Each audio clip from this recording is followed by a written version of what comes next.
स्वागत है आप लोगों का ऑनलाइन क्लास पर। दोस्तों, जैसा कि आप लोग देख पा रहे हैं, सुन पा रहे हैं और सारी बातें आपको बहुत अच्छे से पता है कि पंचायती राज व्यवस्था का हम लोग इतिहास पढ़ रहे हैं और पंचायती राज व्यवस्था में हमने अभी तक क्या क्या पढ़ लिया है, ये बात भी आपको बहुत अच्छे से पता है।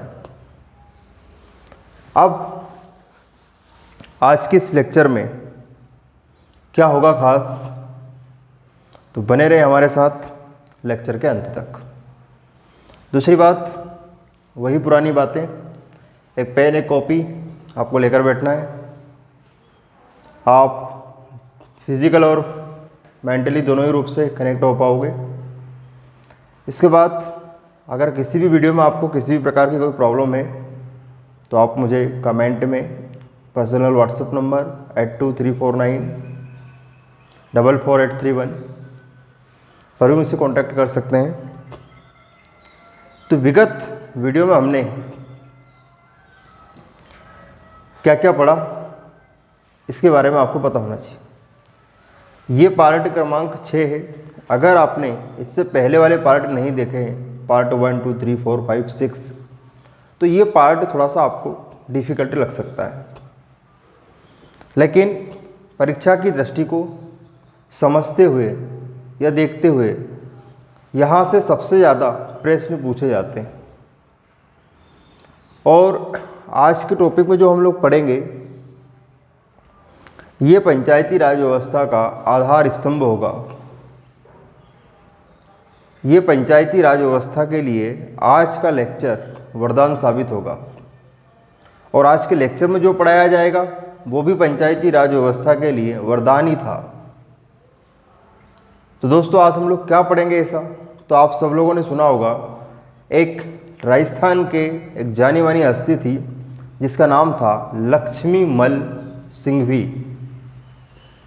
लक्ष्मीमल सिंघवी जो थे, इनकी अध्यक्षता में एक समिति का गठन किया जाता है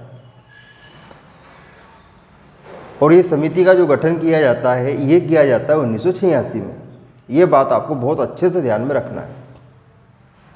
इससे पहले की समितियां भी आपको याद होना चाहिए। बलवंत राय मेहता समिति 1957, 56 में बनी, 57 में आई, 58 में अपनी रिपोर्ट पेश करी। तो जनरली ना 56 आता है ना 58 आता है, तो अपने को सिर्फ एक ही याद रखना चाहिए, वो है 57। तो बलवंत राय जो मेहता समिति थी वो कब बनी? 1957। अपने को एक ही याद रखना है। इसके बाद अशोक मेहता समिति आती है। अशोक मेहता समिति अपने को याद रखना है 1977। ठीक है, तो दो समितियां मैंने आपको बताई। आज एक नई समिति हम लोग उस पार्ट में ऐड करने जा रहे हैं जिसका नाम है लक्ष्मीमल समिति या लक्ष्मीमल सिंघवी समिति। तो पहला क्वेश्चन तो आपसे यही पूछा जाएगा कि लक्ष्मीमल जो सिंघवी समिति है, इसका नाम ये क्यों पड़ा? ये इसलिए पड़ा कि ये जो भी समिति थी, इसके प्रेसिडेंट अध्यक्ष लक्ष्मीमल हुआ करते थे। इसकी वजह से इसका नाम क्या रखा गया? लक्ष्मीमल सिंघवी रखा गया। ठीक। अब लक्ष्मी जी की अपने को क्या चाहिए? छाया चाहिए।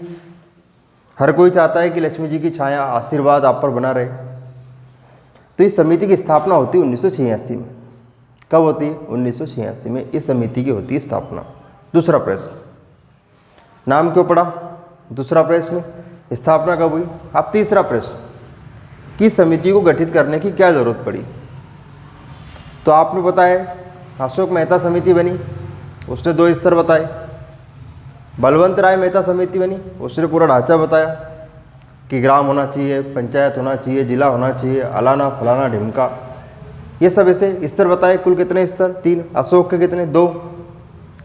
तो लक्ष्मीमल सिंघवी समिति ने बोला कि आप जो स्तर वगैरह बना रहे हो ये तो सब ठीक है, लेकिन इनकी पंचायतें जो हैं, इनके पास कुछ शक्तियाँ भी होना चाहिए, है ना। कानूनी तौर पर संविधान में इन संस्थाओं का जिक्र भी होना चाहिए, नहीं तो हर कोई कुछ भी करेगा, और जब कुछ भी करेगा तो उसके ऊपर धारा केस जो भी दर्ज होंगे उल्लंघन के तभी होंगे ना। जब उसके नियम कायदे होंगे। तो इनने बोला कि आप जो भी बना रहे हो पंचायती राज संस्था, 1 स्तर 2 स्तर 3 स्तर जो भी बना रहे हो, हमें उससे कोई मतलब नहीं है, लेकिन आपको इन समितियों का जिक्र कायम करना पड़ेगा, संविधान में करना पड़ेगा। ठीक भाई। तो इनने बोला कि पंचायती राज संस्थाओं को आपको संवैधानिक मान्यता देने की बेहद जरूरत है, मोस्ट कंपलसरी। इनका उल्लेख आपको किस में करना है? संविधान में करना है।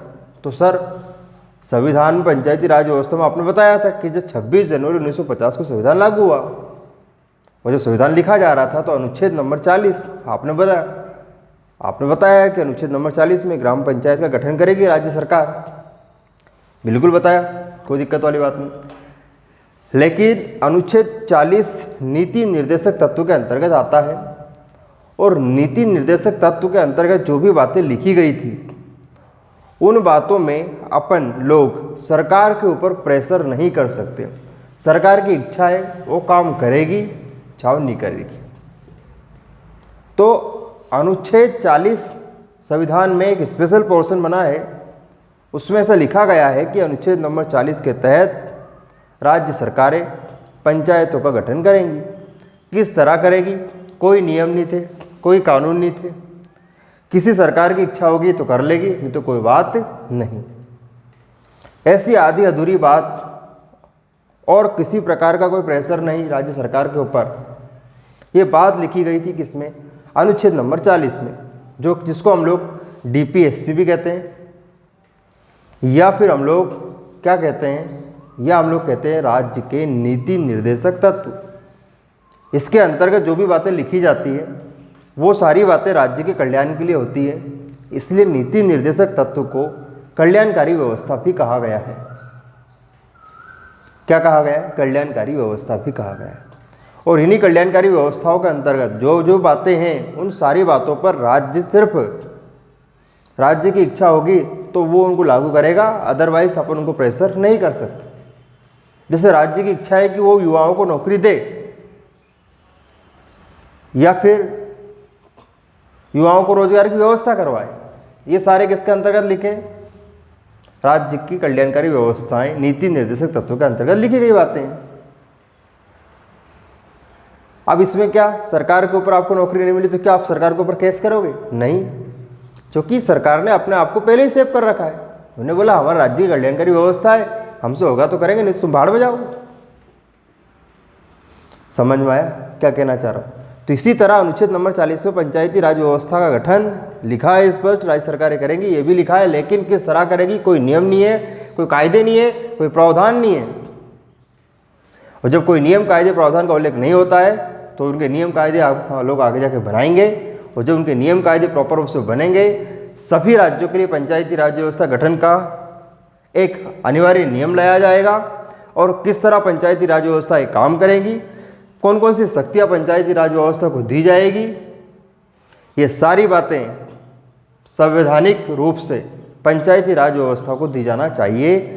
ये सारी बातें मैं नहीं बोल रहा हूँ, मेरे अंदर किसकी आत्मा घुस गई है?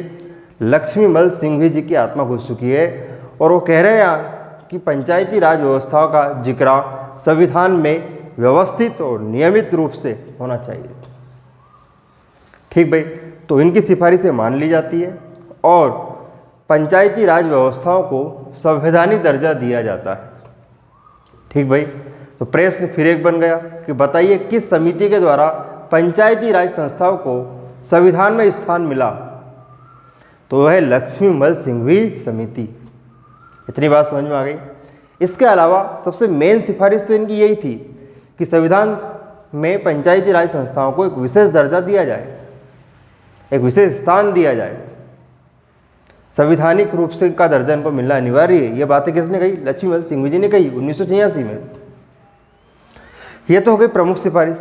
इसके बाद अन्य सिफारिशें भी थी, जैसे पंचायतों को शक्ति देना, पंचायतों को थोड़ा पावर ऐसा होना चाहिए कि ग्रामीण लेवल पर थोड़ी न्याय की व्यवस्था कर सके। इन्होंने ग्राम सभा के ऊपर भी जोर दिया कि पंचायतों के साथ साथ घर गाँव में ग्राम सभा भी होना चाहिए। ग्राम सभा का मतलब आपको मैं बता चुका हूँ, अगर नहीं पता है तो ग्राम सभा और ग्राम पंचायत दोनों अलग अलग होती है। ग्राम पंचायत के चुनाव होते हैं, ग्राम सभा के कोई चुनाव नहीं होते हैं। ग्राम सभा में वो हर व्यक्ति सदस्य बन सकता है जिसकी उम्र 18 वर्ष हो और जिसका मतदाता सूची में नाम हो। गांव के लेवल पर एक मतदाता सूची होती है जिसमें आपका नाम होता है। अगर उस सूची में आपका नाम है तो आपको वोट देने का कानूनी अधिकार है। आपको वोट देने से कोई नहीं रोक सकता, और अगर कोई रोकता है तो आप मेरे पास आओ, अपन चलेंगे जेसीपी लेके। समझ में आ गया मैटर? इतनी बात अगर आपको समझ में आ गई हो तो बताइए। ठीक भाई। अब इसके बाद पंचायती राज संस्थाओं को शक्ति, न्याय की व्यवस्था, ग्राम सभाओं पर विशेष जोर, संवैधानिक दर्जा, ये कुछ मेन सिफारिशें थे इनकी। और इसके बाद एक समिति आती है 1900, इसके बाद नहीं, इससे पहले ही आती है 1985 में आ जाती है वो समिति जिसका नाम है GV.K. राव समिति। GV.K. राव समिति, GV.K. राव जो समिति है इसका फुल फॉर्म आपको सर्च करना है और सर्च करने के बाद मुझे कमेंट बॉक्स में बताना है। तो GV.K. राव जो समिति है ये 1985 में आती है। कब आती है? 1985 में। और GV.K. राव जो समिति है, GV.K. राव जो समिति है, इनने अधिकांश जो भी सिफारिशें दी वो कॉपी पेस्ट करा। इन्होंने बोला कौन मेहनत करे यार, तो अशोक मेहता समिति ने जो जो सिफारिशें दी सेम टू सेम कॉपी कर दी। किसने? GV.K. राव समिति ने। और अशोक मेहता की प्रमुख 2 सिफारिशें क्या थी?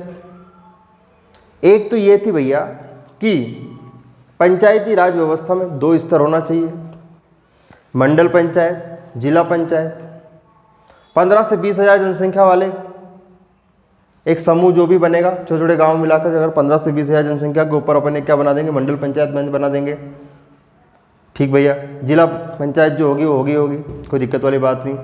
और इन्होंने और एक और बात इन्होंने क्या कहा था कि जो जिला पंचायत है ये समन्वयकारी ना होकर कार्यकारी हो।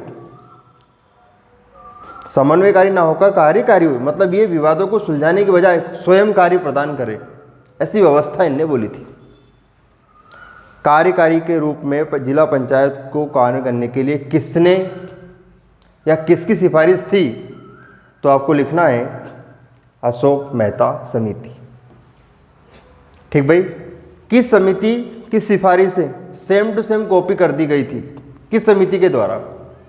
GV.K. राव समिति 1985। इसके अलावा पंचायती राज व्यवस्था की स्थिति देखकर, कमज़ोर स्थिति देखकर, अच्छी स्थिति ना देखकर इन्होंने पंचायती राज व्यवस्था को एक संज्ञा दे दी और इन्हें बोला कि पंचायती राज व्यवस्था उस घास की तरह है जिसमें कोई जड़ नहीं है। मतलब पंचायती राज व्यवस्था फल फूल तो बहुत रही है, आसमान छू रही है, अंतरिक्ष में जा रही है, लेकिन इसमें किसी प्रकार की कोई जड़ का प्रावधान नहीं है। कोई लीगल डेटा संविधान के अंदर नहीं है। समझ में आया बेटा? तो बिना जड़ की घास किसने कहा? GV.K. राव समिति 1985। पंचायती राज संस्थाओं को बिना जड़ की क्या कहा? घास का। अब घास का कॉन्ट्रैक्ट बहुत सारी समितियां हो गई है। बलवंत मेहता है, अशोक मेहता है, लक्ष्मी मल हो गए आज। इसके बाद एक और क्या आ गई अपनी? GV.K. आ गई। अब क्या करना है अपने को कि समिति का कॉन्ट्रैक्ट घास से करना है। तो G स्टार्टिंग में आपको दिख रहा होगा। अगर G स्टार्टिंग में दिख रहा है तो फिर कोई दिक्कत वाली बात नहीं है, क्योंकि घास को हम लोग कहते हैं ग्रास। घास को हम लोग क्या कहते हैं? ग्रास कहते हैं, ग्रास। तो ग्रास का पहला वर्ड G और GV.K. का पहला वर्ड G। तो G का कॉन्ट्रैक्ट लगा देना G से। इतनी बात समझ में आ गई। लक्ष्मी जी की छाया बनी रहे तो 86 में। LM सिंघवी समिति 1986, लक्ष्मीमल सिंघवी समिति 1986, इसका फुल फॉर्म हो गया। प्रमुख सिफारिशें: पंचायती राज संस्थाओं को संवैधानिक दर्जा मिलना चाहिए, न्याय पंचायत स्थापित की जाए ग्रामीण लेवल पर, गांवों को पुनर्गठित किया जाए। गांवों को पुनर्गठित किया जाए मतलब एक टापरी कोई कुएं पे बना कर एरिया है, दूसरा पाल पे एरिया है, तीसरा और कहीं एरिया है। तो अपन क्या करेंगे, ये जो अलग अलग 10-10, 20 किलोमीटर में जो लोग रह रहे हैं दूर दूर, इनको अपन देखकर कैसे कह दे कि ये गांव है, क्योंकि गांव में लोग तो क्या पास पास रहते हैं, अरे समझ में आया कुछ भाई? तो ऐसे छोटे छोटे जो इलाके दूर दूर दराज तक बने हुए हैं, इन सारे को हम लोग मिलाकर पास पास लेके आए तो सोच तो पड़े कि हमारे गांव में है कि मोहल्ले में कहाँ है। समझ में आया? तो गांवों को क्या किया जाए? पुनर्गठित किया जाए। गठित तो है वो, लेकिन थोड़ा व्यवस्थित किया जाए। मालूम पड़ी एक यहाँ टापरी बना के रह रहा है, एक वहाँ 26 किलोमीटर दूर, दूसरा वहाँ श्रीलंका में टापरी बना के रह रहा है, बाद में गिर रहा है कि मैं तो उस गाँव का हूँ। समझ में आया कि नहीं आया? ठीक है, इतनी बात समझ में आ गई? ठीक। ग्राम सभा के महत्व बल दिया। वही ग्राम सभा जिसके सदस्य बनने के लिए उम्र कितनी होना चाहिए? 18 वर्ष। गांव का प्रत्येक नागरिक क्या हो सकता है? ग्राम सभा का सदस्य बन सकता है, या होता है ऑटोमेटिक, बनने की जरूरत नहीं, क्योंकि उम्र 18 साल की है, वोटर आईडी में नाम है, बस ग्राम सभा के सदस्य बन गए। अब ग्राम सभा कैसे काम करती है इसके बारे में हम आपको बताएंगे। GV के राव समिति 1985 अधिकांश सिपाही से अशोक मेहता से संबंधित है। इन्होंने पंचायती राज संस्था को बिना जड़ की क्या कहा? घास का। तो दोस्तों, इस वीडियो को समझने से पहले विगत वीडियो भी देखना आपको बहुत ज़रूरी है। और हम लोग मिलते हैं इसी एनर्जी और ऊर्जा के साथ नेक्स्ट वीडियो में, पंचायती राज व्यवस्था भाग 7। धन्यवाद।